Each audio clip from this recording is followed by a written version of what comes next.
All right, hello, and welcome to another episode of Sutton Impact Family Style. I'm Jason. I'm Bill, and I'll start us off with the sport business moment. So, interesting enough, Jason, I'm going to talk about shoes. Which kind of The shoes? interesting thing to me is Nike, Brand Jordan, Adidas, Skechers, and Under Armour. Everybody was down except for Adidas, and they weren't down a lot. I mean, Nike was down about 4%, which for Nike is a big, big number. Brand Jordan was down 1%. Skechers was down 1.7. Under Armour was down 7%, and Adidas was up 56%. Wow. Yeah, which I thought was really interesting. So, I mean, Nike's still on top. I mean, Nike's got, in terms of revenue, footwear brands, Nike has 40 cents out of every dollar, but that's down 14 cents. And Asics is at 14% out of every dollar in running shoes, and that's down.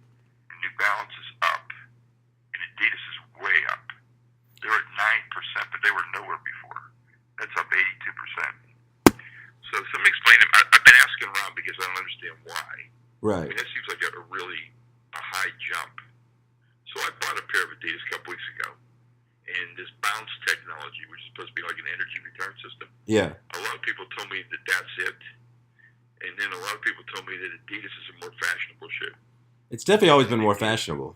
A lot of the Adidas retro shoes and everything do well as fashion shoes, lifestyle shoes. Yeah. I think Adidas has always had that. Like, Nike always had just as an athletic shoe, it's a jock shoe. Whereas Adidas, going back to like Run DMC and other stuff, like Adidas was always different, you know? Yeah, and you bought those. What were the shoes you bought? Those Australian shoes? Oh, my Allbirds. Allbirds. And I just bought the ones from Hawaii, the Alokus, or whatever they call them. Yeah. And I mean, there's a lot of people buying, and I know that the Nike, the Kohan's come out with the running shoe, an athleisure shoe, I would call it. So there's a lot more competition than there was, and a lot of it is on the fashion side, lifestyle side. Yeah, I think you look across the board, like, there's just more choices in every single, when you're talking about TV shows, movies, sports, everything is down, but, people are still consuming. It's just there's other alternatives, Yeah, it's just spreading it out amongst a lot of different things. And, while Nike's been a dominant player, they're starting to erode a little bit, just like a lot of the traditional things. People want new, people want different, people want something special about them. But, I know when I go to Nike Town on Friday, it'll be insane in New York, so don't know. Yeah, I still wear them for running. I love Nike running shoes, so. Yeah, I just thought it was an interesting thing. Adidas had really jumped significantly. Did you get the Bounce Technology shoes? I did. And do you notice? They're very comfortable. Very comfortable. Is there any kind of energy return, or are you just comfortable shoes? Well, I'm not doing anything besides walking around. I mean, I worked out in them. I mean, I don't know. I don't know if I would, I remember when the Nike Air first came out. That was so radical because there wasn't anything even close to that beforehand. Right. And this, Asics has gel, Nike has Air, and now Adidas has Bounce. So I don't know. I mean, you're going from one system to another one. Everybody's trying to do kind of the same thing. Huh. But I did buy a pair of Adidas softball shoes this year for the first time ever, and they were amazing. I really enjoyed them. Very comfortable and very lightweight. So maybe they're onto something. We just, that's our new shoe at USF. So we're not an Under Armour school anymore. Now we're an Adidas school. Wow, that's cool. So we'll see where it goes. Well, I guess we could go to shoes to being people knocked out of them. I know lots of people have tweeted about it, but not to harp on the NFL and the concussion thing, but the Tom Savage thing was really crazy looking. It was crazy looking. And they put him back in the game. It just shows the inconsistency of the whole thing. He looked like he had trouble getting up, and then he went on the sideline, and he went in the protocol, and he comes out, and he looks a little disoriented to me, and he starts on, and he starts off. I don't know. When he held his arm up on the ground before he got up, he was shaking. Yeah. Like so, and it's a nerve or a convulsion or whatever it was. Yeah. And they put him back in the game. Yeah, it just doesn't make any sense. I mean, Well, and again, you're the Texans. It's Tom Savage. Like, it's not, playoffs are not on the line. Like, I don't know. well, your comment to me was, you know, unsettling, but it's probably it's a great exaggeration to show the inadequacies and the consistencies of the protocol. Yes, I don't know who that was on Twitter, but said it. But it was one of those horribly wrong jokes that was pretty accurate and kind of funny. So Yeah, so I'll repeat it here, and it was if they had the NFL concussion protocol, they would have sent JFK back in for the second half of the parade. yes, And that is harsh, but it makes you wonder a little bit about the consistency and who's running the store. it does. Just like my NFL gripe this week was, we talked about a little bit last week, the Gronk suspension. Right. But I guess it came back and cost New England the game, really. With Gronk there, not having him there made a big difference. It did, but to be fair, Miami almost beats New England like once a year. Usually it's in the September when it's super hot down there, but I think Brady's record is 8-8 in Miami. Yeah. South Florida. Which I think is his worst record against any team. So whatever it is. Yeah. And I enjoyed it sitting there last night watching it. And I watched, Miami execute probably better than they've executed all year. I watched Cutler have a mistake-free game. And I enjoyed watching the shock on all the New England fans' faces as they were getting their ass kicked. Well, Miami's got a lot of those Ndamukong Suh kind of guys, too, that have all the talent in the world when they want to, Yeah. when they get fired up. They came out really fired up last night. From the get-go, they were fired up. Yeah, I mean, they are professional athletes. They have pride. Like, there was something that was going to get them. I mean, beating New England is still just, Yeah, and what would the odds be that New England would not convert one single third down? I mean, it has to be astronomical. I can't even put a number that high that would happen. I don't think Vegas would have had a line on that because it would have just been too stupid. I don't think they would have either, because I don't think it is in the realm of possibility. Yeah. And yet it happened. Yet it happened. And it seems like at this stage we're pretty well set, obviously. I mean, the NFC playoffs took a huge hit, obviously, with the Carson Palmer injury. Not Carson Palmer, I'm sorry, Carson Wentz. The other redheaded Carson. But I think Nick Foles is going to play well. I think he'll play well, but I think I've actually watched a decent amount of Eagles football this year. And Wentz really does have that combination of like Roethlisberger and Rodgers, where he just shakes guys off and he makes just enough plays with his leg that they've converted some insanely long third downs consistently, and it's been a lot of his extending plays. And you take that away from that offense, and, maybe that's, 4 or 5 first downs a game, and that's the difference between a win and a loss. So, I think that's, going to be just enormous down the stretch. And I don't look at Minnesota as a dominant team. And I know my, obviously, uncle and cousins love them, and they're an easy team to root for, but I don't believe in them as like a dominant team. No, I thought Philadelphia was a dominant team, and now I don't think there is one. No. Carolina looks incredible from time to time, but not always. And the Steelers are number one in the power rankings, despite the fact that they won 4 games in a row with a field goal at the buzzer. And some of those games were against Cleveland and Indianapolis, and in Green Bay without Aaron Rodgers. Yeah. Who might be coming back next week to take a Green Bay team that still has hopes of the playoffs, which would be really exciting at this point. So I had real mixed emotions last night, Jason. I was so happy to see Miami beat New England. But at the same time, I know Belichick is just going to be insane this week and have this team just really ready to Steelers' ass, which I think could happen. I think the Shazier injury, which is still horrific, it's good to see that he's doing better. But Baltimore was able to just run up and down the field on Pittsburgh, and they did it by exploiting their middle linebackers. They ran a lot of stretch plays that normally a guy like Shazier can get out and stop. And they isolated a lot of tight ends and running backs on linebackers. And the Steelers don't seem to have anybody else that's off the bench that can come in and step that up. So, obviously you can't replace a Shazier anyway, but I'll be interested if they play a lot more. Comes back and helps the situation a little bit, but we'll see. My prediction this week is. More tonight. I don't want to jinx myself or get myself upset before I go to sleep. No, I think we're going to see a lot more nickel packages against the Patriots as the base defense, and we're going to see a lot more William Gay at linebacker. That's what I was thinking too, but Gronker's going to have a field day. He's going to have a field day regardless of who they mean. I almost feel like you just try to take everybody out but Gronk and do what you can. But, you try to double him, try to bracket him. He's already hard enough to guard as it is. That cornerback from Miami just did an amazing job on Cooks. Yeah. Just ate him up. All right, let's talk about something other than football. Let's talk about the Yankees.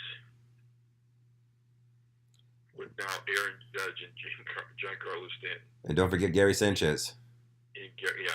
Well, I'm thinking about the almost 600 pounds and 14 feet of the other two. Yeah. It's pretty amazing. When you add Sanchez in as a 4, 5, 6 hitters, that's just deadly. Now if they get some pitching, and I know that they've been trying to get Garrett Cole. Yeah. And again, once again, the Marlins, I mean, you could argue that this is the smart baseball decision.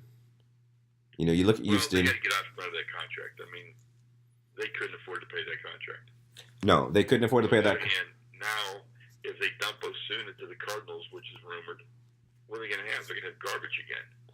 And so you can have a new team, a new front office, and new energy, but if you don't have anything to sell, other than good intentions, I mean, this is the year everybody's going to say, we're the process, we're the Astros of 2022 or 2023.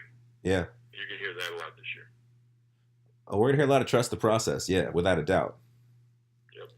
But Miami's had the history of just, putting out a good team, dumping it all, selling it. They just, and I know this is new ownership. We'll have to see. I mean, see how this goes. But that was, that one and the Japanese signing by the Angels. We're going to be watching every Angels-Yankee game on TV prime time this year, I'll tell you that. I'm really excited to see that kid. I am too. And I'm excited that he went there with Mike Trout, so maybe they'll put Mike Trout on TV more people can see him. Hopefully. You want but to the talk about our ball moment? Well, back to the Yankees for a minute. Also didn't. I mean, I'm not want to say any shenanigans whatsoever, obviously, because I know Stanton was sort of holding them in check. Like he wouldn't go to the Cardinals, he wouldn't go to the Giants. He was sort of forcing their hand a little bit. Well, I think he wanted to go to the Dodgers, and it didn't have, the Dodgers weren't going to take on enough salary, or they didn't have enough talent to get back in exchange. But it's not like they gave him Starlin Castro back, and they're not going to keep him. No. They will move him, and the other two prospects aren't high-level prospects. That's what I was about to say. I was like, they didn't really get a lot for him. Like, it really was you're salary dumping one of the best players in baseball, which is... That's exactly what happened. I mean, you pretty much said, hey, you don't have to pay your mortgage anymore. Yeah. It's just... sad. And it's a little bit old school baseball where it is the rich getting richer and the smaller teams not being able to afford everything. Yeah, I mean, who's going to... it's the Yankees. The last time an MVP was traded, it was A-Rod, and it was the same ridiculous contract. It was. And I must say, as a Pirate fan, obviously, when I've been to Yankee Stadium a number of times. These guys are going to hit ridiculous numbers on home runs. Yes, but when you look at our Pirates, right? The Cardinals are still stacked. The Cubs are still stacked. I mean, would this be a time for the Pirates to, dump and trust the process? They've been trusting the process for 30 years. I know. But, I mean, you trade Harrison, you trade Cole, you trade McCutchen. Or do you hope that, Marte comes back, Polanco bounces back a little bit, and, your pitchers make progress and you can compete? Don't know. Don't know where I am on all this. I'm still waiting for... We'll talk some basketball. Okay. I'm waiting for Billy Donovan to get fired. Well, it should have happened already, I think. Obviously, that team is not performing anywhere near to its capability. And you got to point a finger somewhere. I think with what you have invested, that's where you got to go right now, right? Yeah, you got to go. The coach has to go. You got to bring somebody in who can put those three guys on the same page. I thought they would take a little while to gel, but I thought they would be a lot better than they are right now. Yeah, I mean, they're horrible. They're not wouldn't even be in the playoffs right now. And they can't hold a lead. They can't play in the fourth quarter. And Melo has been old. I don't know. He's just been disappointing. Yeah.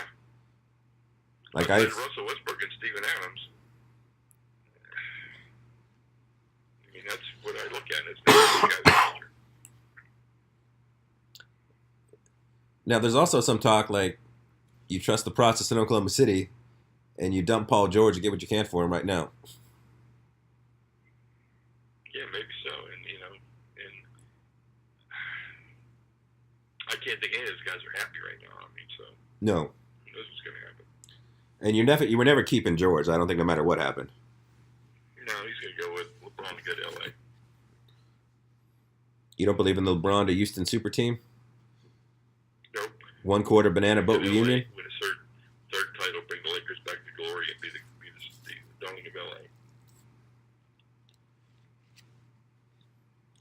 Or you could be James Dolan. You could bring in Maverick Carter, promise a share of the team upon his retirement, try to somehow bring him to New York. It's just interesting. To play with the Zinger. And then we have the Ball family. The Ball family's had a rough couple months. Yeah, I wonder if we're going to have a Sports Center televising the Lithuania League now shows the Balls, or we're going to get the Ball brothers and the highlights in Lithuania. Because you figure Lonzo's had a tough beginning to his career, I think it's safe to say, right? But we knew that was going to happen. We knew that was going to happen, but I think at times he's looked just out of place. Like, yeah.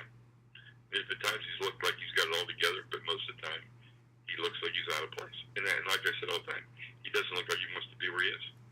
No. And then he pulled, obviously, after we had the stealing incident in China, which makes no sense. So you pulled him out of college. Mm-hmm. But you listened to the scouts, and they said he wasn't even probably a draftable prospect at this point. No. And the UCLA coach didn't even think he'd be part of the rotation. And then you pull your 16-year-old son out of high school because you don't like the way he's being coached. And you're sending them both to play for a Lithuanian club now. You know what the upside is, though? I don't. Maybe he goes with them. I don't think that's going to happen. Maybe LeVar goes with his kids and make sure they're coached right in Lithuania. Now, this is something I wish I had looked up before. International Institute with the State Department. Yes. Another one. I wish I had looked this up before, but what did LeVar Ball do for a living besides coach the kids? I have no idea. That's a good question. Because the Big Baller brand really hasn't taken off yet, as far as I can see. Nope. But he seems to be living a Big Baller lifestyle regardless. Yeah. I have no idea, Jace. All right, well, for next week, I'm going to look out. That'll be the Ball family moment. I'll try to figure out what the Balls do for a living. Just because I'm curious. Yeah. No, I think it's an interesting way of looking at it. Because he obviously has a lot of time to coach his kids and take his kids to Lithuania and do everything else. I'm like, but he didn't seem, I don't know what his job is. Besides being a professional LeVar Ball. Yeah, that's a full-time job. Well, now it is, but I mean, You can argue with Trump. You got to send shoes out. You got to be at games. You got to have press conference after every game. Full-time job. It's true, but they haven't really got to that point yet, so I don't know. Don't know. Well, you want to move to the food moments? Yeah. So when you come next week, I'm going to take you to Pach's Place, P-A-C-H apostrophe S in South Tampa. Okay. Great breakfast. Amazing quantity of really good fresh food. Solid biscuits and gravy, solid omelets. Stellar. Nice. I was very, very impressed with it. Wow. And this morning I had a great breakfast in Fort Lauderdale at the OB House, which stands for Old Breakfast House. And the most amazing thing on my plate, I had a very good omelet, but the most amazing thing I had was 6-grain toast with strawberry jam. It was incredible. Huh. So I tweeted a picture of it out today, but it was a great breakfast. But those Well, we filmed a Mardi Gras episode tonight, and I got to try my first piece of king cake. Wow. And how was it? Boring. It's not a good food moment. I didn't really know what the king cake was, and it's basically just some lightly sweet dough with some sugar on top And a lot of food coloring. and a lot of food coloring. I did learn that the baby is something you do not want. I didn't get the baby in my slice, but you don't want the baby. Okay. The baby requires you to buy either the king cake for next year, a bottle of champagne, a round of drinks. Either way, you get the baby out of the cake, you're paying. It's not like a good luck thing, so it's a financial obligation. So will we see people in that episode of NCIS eating king cake? If you watch that show, you will, yes. Okay. It was quite a few. I just figured it is a New Orleans thing, and I didn't really know what a king cake was. No, I've never tasted it. I've seen it. It's like green, purple, and gold, right? Yeah, it tastes like a cinnamon roll without cinnamon in it. Is the cake part. Yeah. If you take the cinnamon and sugar out of a cinnamon bun, that's the cake. And then it's some icing and then just a ton of colored sugar of the green, purple, and gold. And then baked somewhere into the ring of the king cake is a little plastic baby. You definitely made that not appetizing. Yeah, well, I just, I just assumed it was something more exciting than that. And I guess you can buy variations where they've got cream-filled ones and fruit-filled ones, but this is the traditional king cake. Okay. And again, just in a city like New Orleans, just kind of boring. Spot in Ybor de Marnagh. Oh, yeah? La Terraza. Yep. That is an amazing spot. It's still my favorite Italian in Tampa. And well deserved. That's just a good Italian place no matter where you're at. It is. I mean, authentic, a chef owner that really cares about his customers. Innovative. I mean, not innovative, but I mean very, very healthy food. Good specials. Solid anchor points on the menu. Just a great place. And it has what, like 10, 15 tables? Yeah, that's about it. Yeah. So, always one of my favorite places to go. And very few hours. Yep. I keep watching the previews for The Alienist and getting more and more excited about it. I hope it's going to be good. I hope so. It premieres January 22nd on TNT. Okay. So I'm hoping. I mean, it was a great book. I really enjoyed the book. So I'm hoping this is really a solid show. I see. Well, hopefully this weekend I'm going to get out and see a movie called The Disaster Artist. Because I've seen The Room, the Tommy Wiseau absolute classic. And for everyone that likes, this is the ultimate good bad movie. And unlike these terrible Sharknadoes and all this crap where people are trying to make a bad movie, what makes The Room such an amazing movie is this guy has tried so hard to make something and just failed so miserably that it's just amazing to watch. I know that sounds really mean, but that's sort of the point of watching it. But it's, in a room full of people, it's absolutely hysterical. And James Franco was getting great reviews, and I think it's even up for some major awards, The Disaster Artist. So, I mean, not that it's a secret, but... Oh, you know what? I saw him on Kimmel or something the other night, and he showed a clip, and I was trying to figure it out. I don't know if you would enjoy the movie if you've never seen The Room. I don't think I would either, because I watched the preview, and I thought, whoa. Yeah, you have to watch The Room and to get what The Disaster Artist is about. I feel like without watching the original, I think you're just going to be like, this is stupid or lost. Okay. But it really is worth watching because it's absolutely hysterical. So.